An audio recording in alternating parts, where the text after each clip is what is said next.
nomotrophic behavior. Passerini teaches at the University of Milan Bicocca. Thank you again.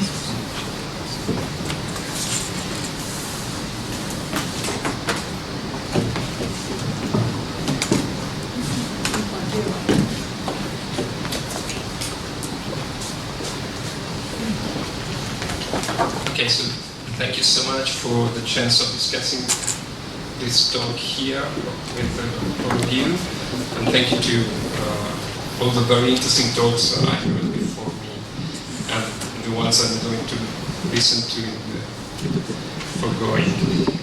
I'm not going to propose a full-fledged theory on my subject, rather I take the chance to test a concept I'm considering to use in my actual research on norms and normativity.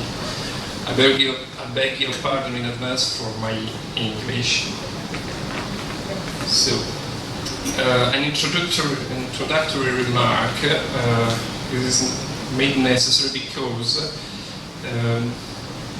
Helen Lauer had cited a concept, nomotropic behavior, with just P, nomotropic behavior, which is a concept that is closely related to the concept I am going to propose today, which is nomotrophic behavior.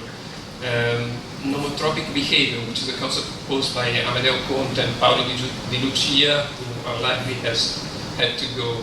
He was here this morning, and Stefano Moroni and Helen Lauer.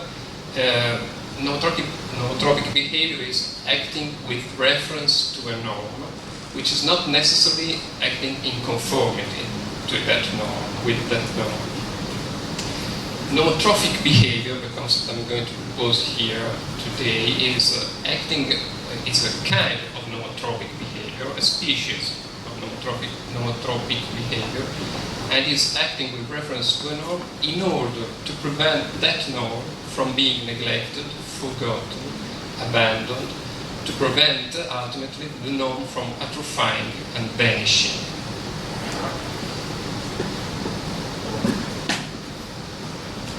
For the present discussion, I propose to distinguish three main areas of social ontologies. The ontology of social subjects, social groups, institutional bodies, such as corporations, departments, etc. Those kind of entities that, of the institution that the French institutionalist Maurice Oriou in 1925 proposed to name institution personne, institutions person, and which imply a personification in a sense similar to Pufendorf, Samuel von Pufendorf persona moralis, and maybe a concept to construe the idea, Gilbert's idea of plural subjects, I guess. On the other side, we have ontology of social objects like money, obligation, states, social rules and social norms, etc. Some kinds of entities of a kind of what Bourdieu calls institution choses, institutions, articles, which imply no personifications, and which seem to be, in French institutionalists, dependent on institution personne. Then we have social acts, but we don't need to focus on that here. And what I want to focus on is that social norms and social groups are intertwined social phenomena. So norms may be regarded as a product of social groups. There can be no norm about a social group. Norms are constituted, created by social groups or within social groups, so that they presuppose the existence of a social group. On the other side, norms may be regarded as constitutive of social groups, so that no social group is possible in the very sense of social ontology without norms, without normativity. So, on the contrary, social groups presuppose the existence of norms. So, the relation between social norms and social groups is an intertwined relation. May be exemplified in this quotation by Hans Kelsen. My field of research is philosophy of law. And Hans Kelsen, in an essay of 1948, writes, the human relations, which in the sum total are called a community, are always determined by an order, that is, in Kelsen's view, a system of norms, regulating the mutual behavior of the individuals concerned. This social order constitutes the community. An individual, together with other individuals, belongs to a community only insofar as his behavior is in relation to the other individuals is regulated by the order. The social order and the community constituted by it are not two different things. In Kelsen's view, the social order is the community. This is not necessarily my view, but this is an exemplification of how social norms, social orders, normative orders, and social communities may be intertwined. Note that Kelsen's theory is not based on any theory of constitutive rules. In 1948 there was just, I think, Znamierovsky's theory of constructive norms, but I don't think that Kelsen was aware of it. And it is rather based on what Kelsen calls the principle of imputation, but there's no time here to develop this aspect. So let's come to Margaret Gilbert. In shared values, social unity and liberty, this is a subject that's been cited many times before me today. Gilbert addresses the social unity question. Is there a way of sharing values such that such sharing is sufficient for social unity? And Gilbert cites Patrick Devlin, Enforcement of Morals, who writes, society is not something that is kept together physically. It is held by the invisible bonds of common thought. If the bonds were too far relaxed, the members would drift apart. A common morality is part of a bondage. Then Gilbert and Devlin arise the question of the standing to intervene. This is the main subject I'm going to focus on. Devlin writes, without a collective judgment, moral judgment in his case, but I take it in a more broad way, a normative judgment, there can be no case for intervention.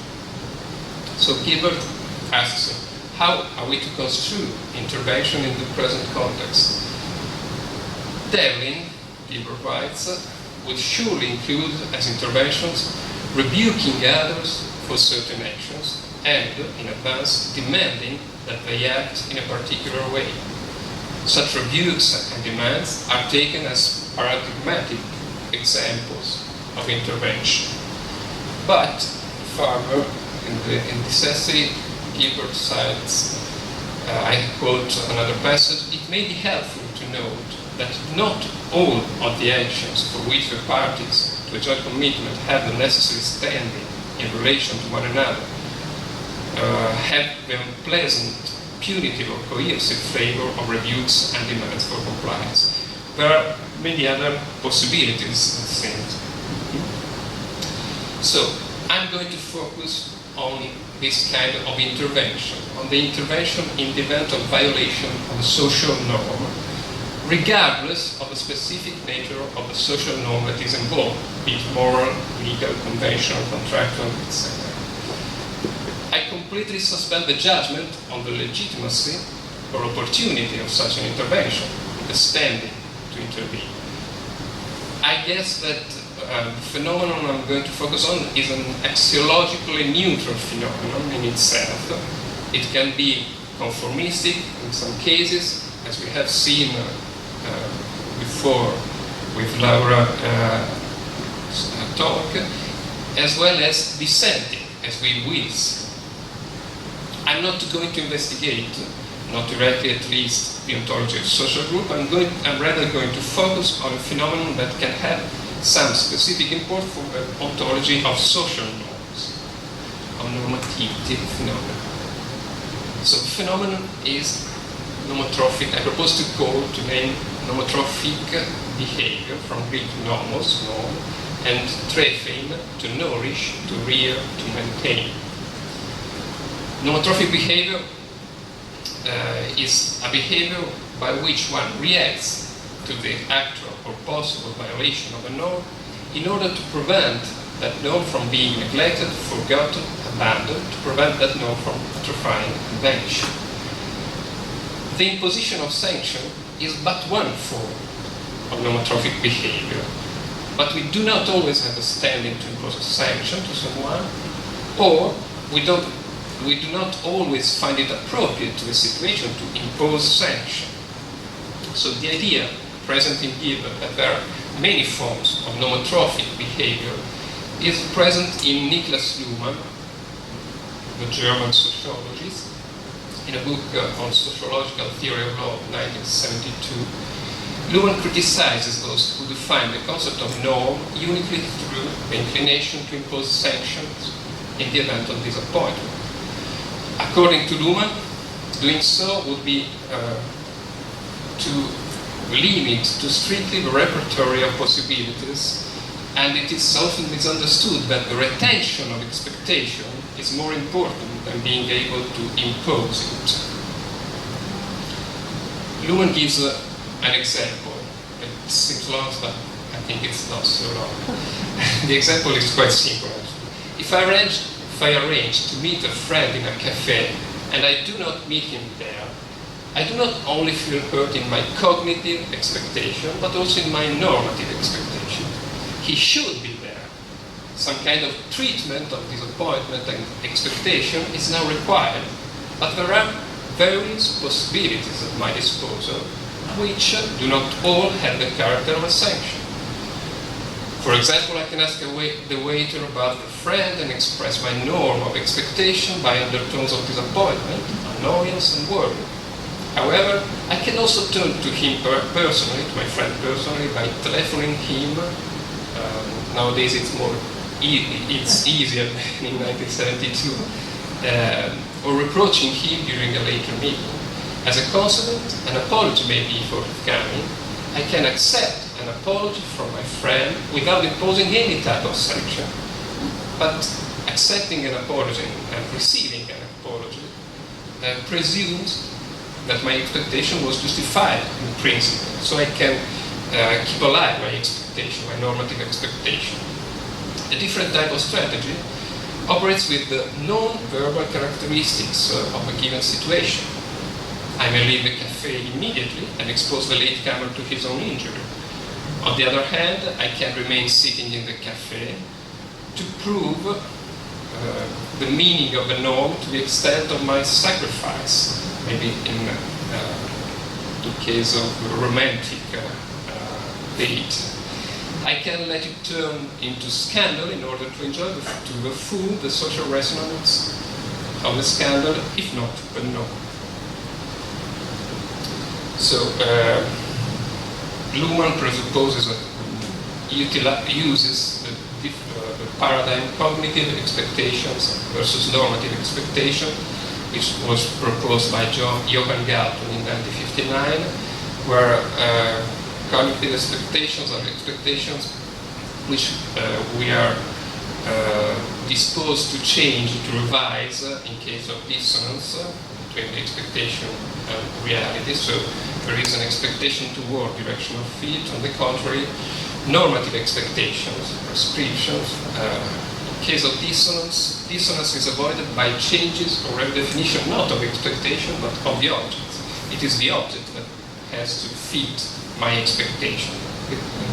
In this sense, it is a normative expectation, upward to expectation direction of fit.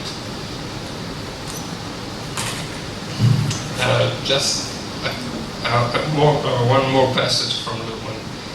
The techniques that he exemplified before of making known and spreading about the case of disappointment, escalation into scandal and the enjoyment of one's own setbacks, the techniques that enjoin fulfillment of norms of hurt, or the tactful of acceptance of excuses, techniques of self-effacement and enduring pain, or techniques of innocence, enlargement of injury.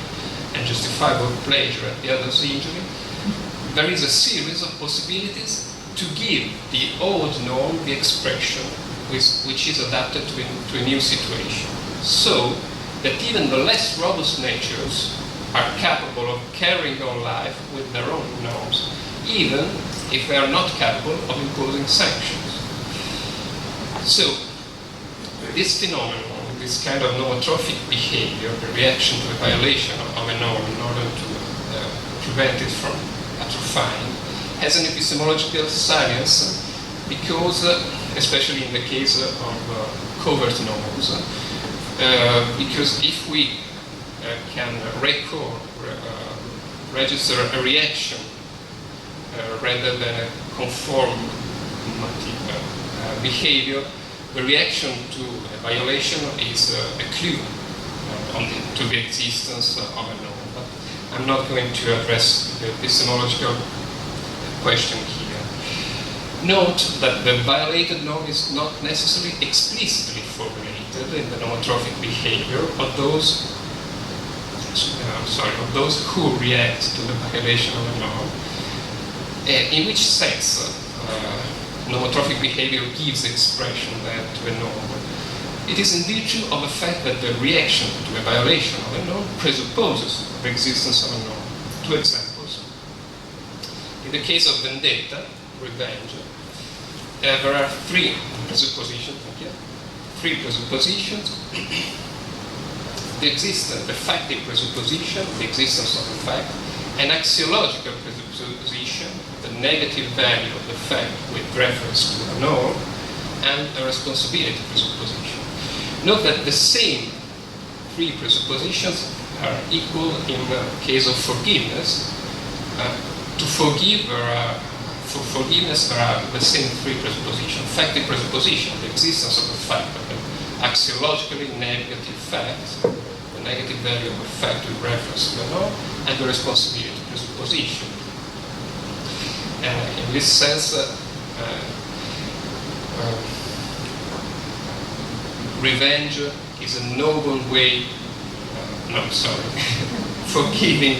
forgiveness is a noble way to revenge when a man has the power or the standing to have revenge.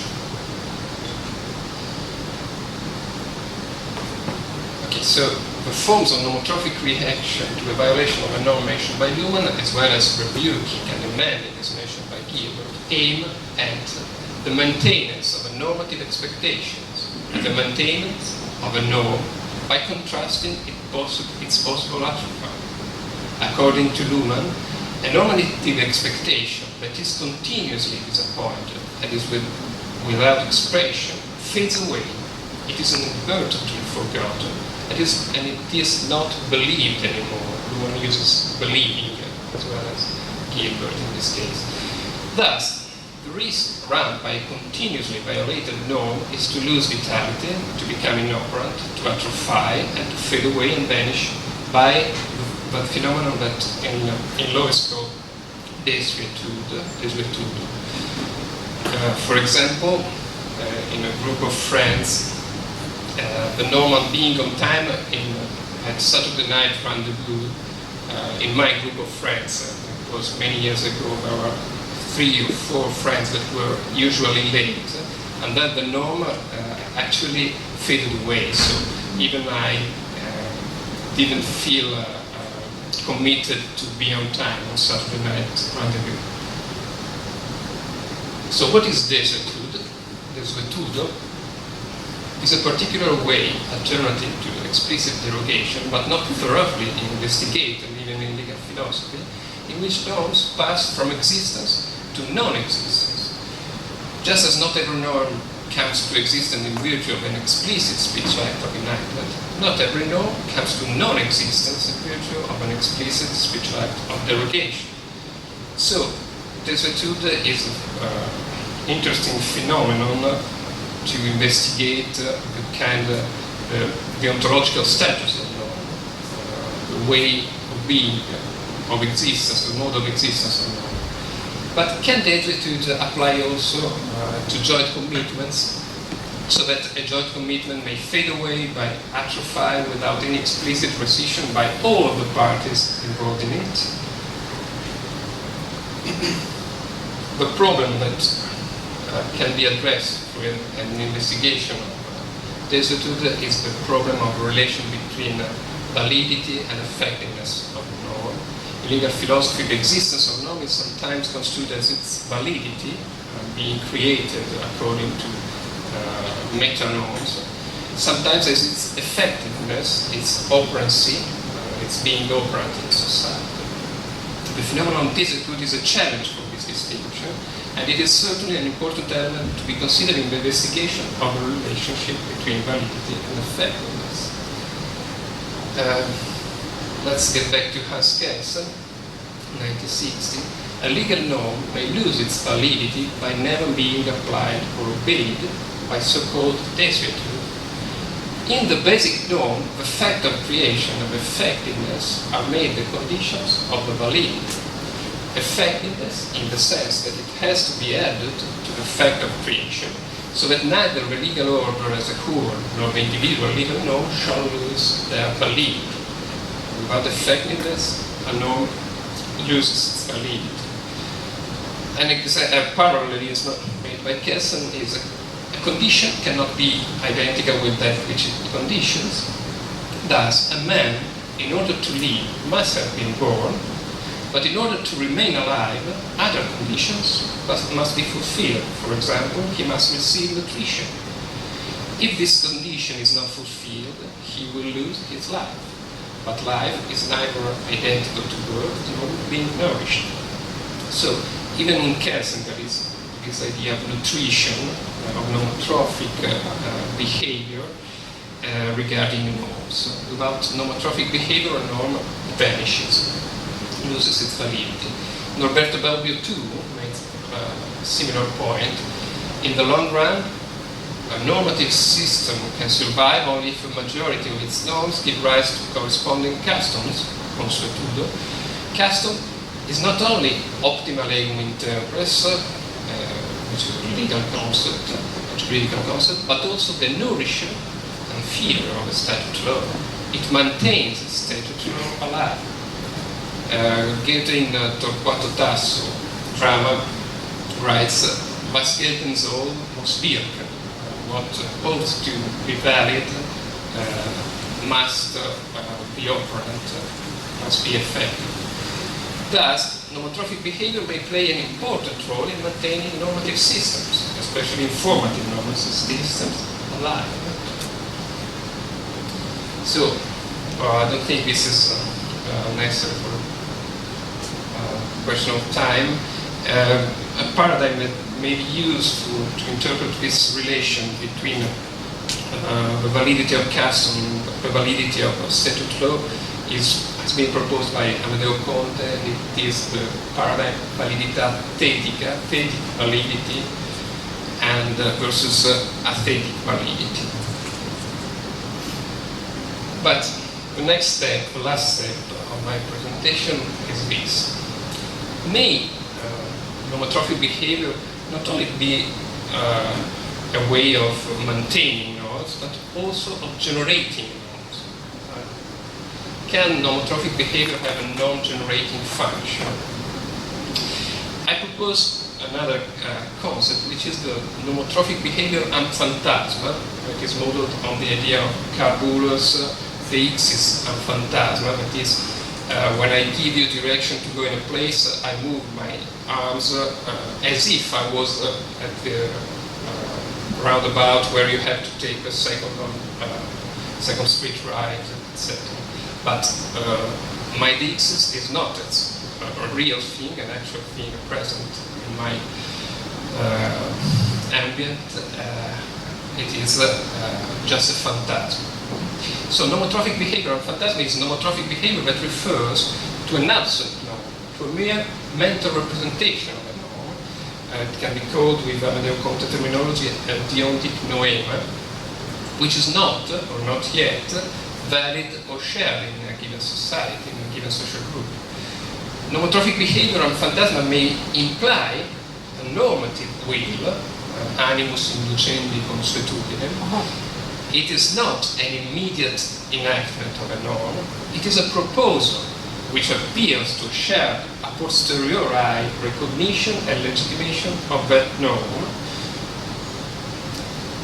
And this notion may be useful to construe two phenomena. One I found in anthropology of law, one in the theory of philosophy of human rights. The first phenomenon is self-protection, autotutela in primitive law, where there were no legal enforcers or norms. The main form of obtaining the others to respect our normative expectations was autotutela, self-protection, and it may be regarded, at least in some cases, as a form of nomotrophic behavior of phantasma, appealing for an a posteriori recognition by the other members of society. And I think that big parts of legal rules maybe can have had this kind of origin. Human rights defenders, on the other side, by reacting to the violation of what they consider to be human rights, may be regarded as acting nomotrophically with respect to norms that are not yet embodied in their respective legal systems, but which they resolutely propose that become recognized and valid in those legal systems. So, nomotrophic behavior and phantasma may thus be a particular kind of non-generating behavior, a nomogenic behavior, that is neither mere fact, like custom stricto sensu, nor a normative act of enactment, but nomotrophic behavior and phantasma may play an important role in changing normative systems. So it can be not only conservative, nomotrophic behavior, but nomotrophic behavior and phantasma may be a kind of descent to change normative system. I said at the beginning, it's axiologically neutral, this phenomenon. It may be in a good direction, in a valuable direction, or in an invaluable direction, actually. So last quotation, a positive system of value is not an arbitrary creation of the isolated individual, but always the result of the mutual influences the individuals exercise upon one another within a given group. Thank you.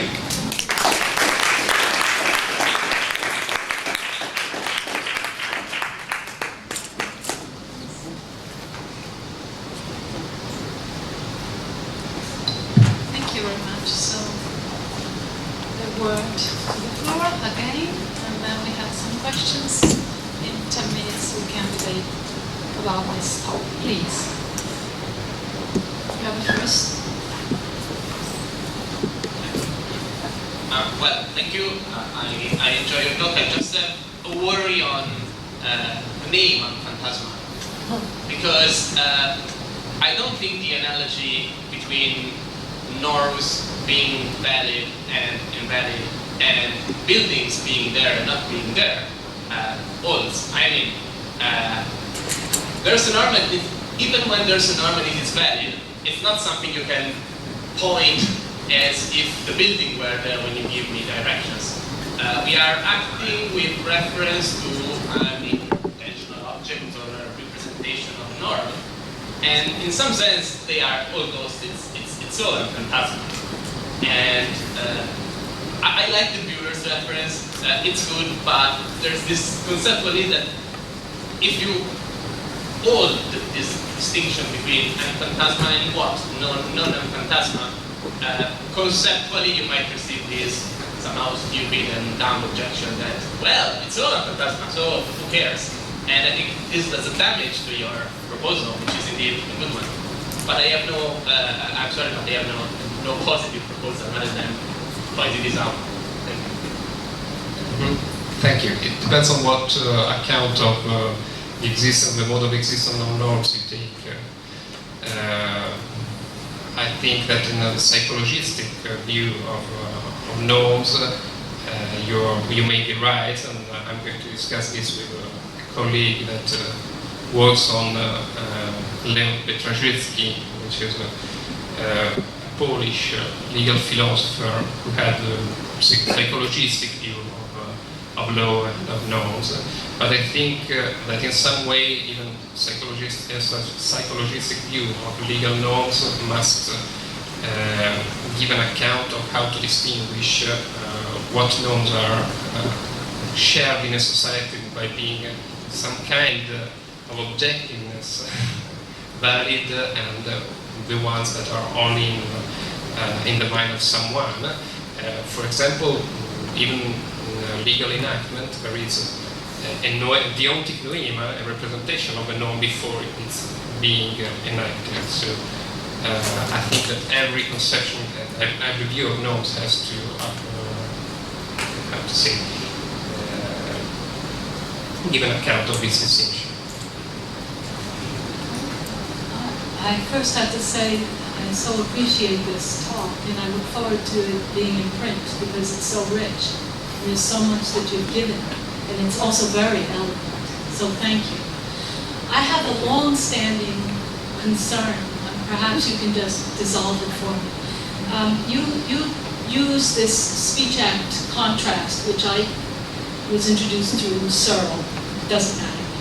But to distinguish imperatives or prescriptions from predictions or factual speech acts, whereby we have the contrast between world to mind versus mind to world.